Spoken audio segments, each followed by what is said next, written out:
Now to a potential scientific breakthrough.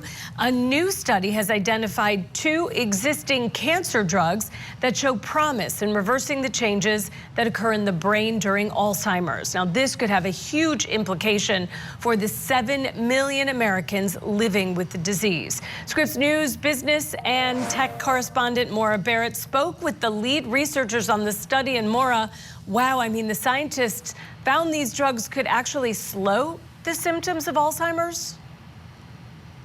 And that's just one element of why this study is so fascinating, Holly. Just a reminder, around 7 million Americans are impacted by Alzheimer's disease. And even through decades of research, there's only been 2 FDA-approved drugs that are allocated towards treating this disease. And even those don't do a great job of slowing down that cognitive decline that all of us are so aware of and impacts a lot of our loved ones. And so the other element that I found so interesting, at least, is that they attacked this from a data science avenue. They're basically aggregating 1,300 different drugs. They went through all of it and then found 2 existing cancer drugs that appear to help slow down that decline. And so I spoke with one of the lead researchers who told me why she feels so confident that this could be a solution.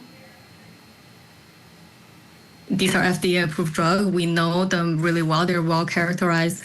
I think one evidence gives me a lot more confidence that this could move faster is that we have human evidence that cancer patient who has taken these drugs have lower risk of developing AD. So this really ensure kind of giving us, as the researcher, confidence that this could be very promising in patients.